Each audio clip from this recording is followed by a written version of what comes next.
This charming cape, located in the Higganum section of Haddam, is a quiet countryside retreat for guests. But it didn't always look like this. The home needed some serious TLC from Chelsea Wade and her parents. My father had been looking for a while. He loves the project, and it's something that they've done over the years together, him and my mother. And so when he happened upon this place, he just knew it was the spot. It was in disrepair and needed a lot of love.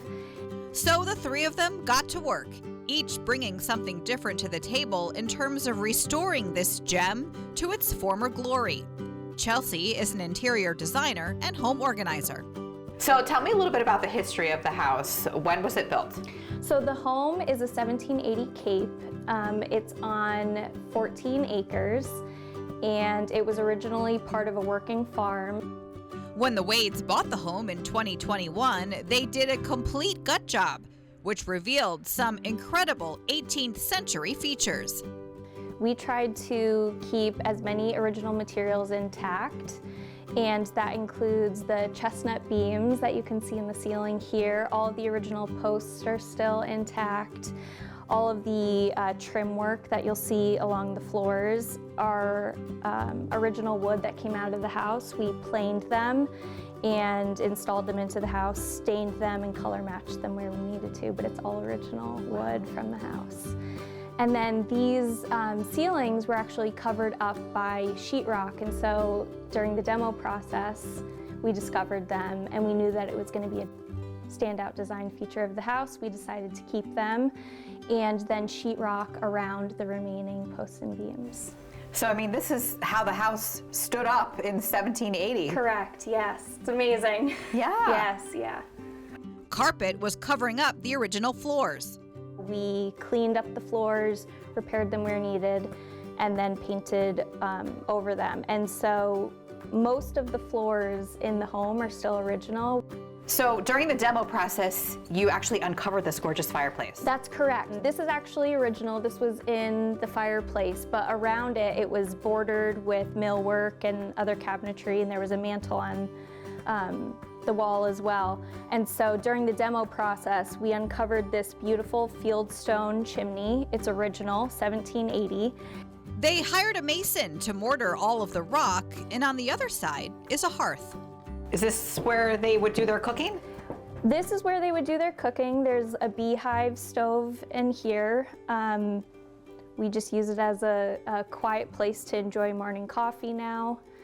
But this would have been the cooking fireplace in here. Okay, so again, all of this was here, but just kind of restored. Exactly, yeah, it was hiding. Its beauty was hiding. Wow, who would ever cover up this gorgeous fireplace?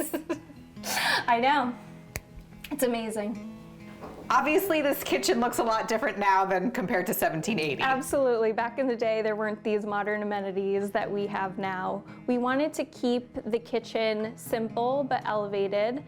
And I think we did that here. We kind of kept it to the basics. We wanted to leave space for gatherings and really take advantage of the bucolic views out the window. The view is unbelievable. It's special. It's it so really special. Is, yeah. So 14 acres this is on. 14 acres. And you must see lots of wildlife out there. We see deer, turkeys, there's coyote tracks every once in a while. There's a lot of wildlife out here, which is part of what makes it special.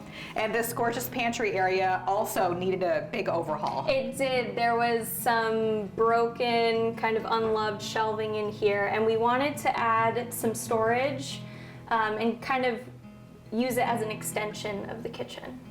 Notice the original beam that frames the pantry. And there's a theme of sustainability throughout the home, with about half of the pieces of furniture purchased secondhand. Like this table, for instance, is from Restoration Hardware. Correct, but I found it on Facebook Marketplace down in Fairfield County, and we took a drive, picked it up, and brought it home. And it fits perfectly in here. It does, yes, and the chairs are true antiques. Most of the artwork on the walls is by Chelsea's sister Shelby, a local artist. So this whole area was also covered up. Yes, this was. So there was a wall here with a door, and you walked through the door and up a very narrow staircase. And so we removed the wall, removed the door to expose the staircase. So heading upstairs, and how many bedrooms do we have up here? There's 2 bedrooms and an upper level landing which provides sleeping accommodations. And again, we have this gorgeous part of the chimney, Fieldstone chimney, yes, the original chimney. which was all boarded up. It was completely boarded up, Wow. and now it's probably I think it's the most special feature of the house. And are these, again, the original beams? Yes, these are the original beams, and you'll see upstairs they're much lower than downstairs, and we wanted to keep them on display, and so we vaulted the ceilings and exposed the collar ties. So these are called collar ties? They are, and they essentially keep the roof up. Wow, that's how they did it back then. That is, yes. So this is a fun feature on the laundry room. It's got a little sliding door to it. None of the interior or exterior doors are original to the home. However, they are all antique. So we took a lot of time to source fully antique doors. We got them as close to the dimensions that we needed, and then we either added on or cut them down to size and installed them throughout the house. So some of them may be from the same time period, just Correct. not exactly from this house. Exactly, yes. Very interesting. Yes. Well, you've done an amazing job restoring this home. Thank you. And what do you think the original homeowners would think of it all? I think they would be so happy to see that we are able to merge the past and present in every corner, and we were able to create a really comfortable home for today's guest. And speaking of guests, book your stay. Yes, Openings are available. they are, yes. All right, thank you so much. Thank you.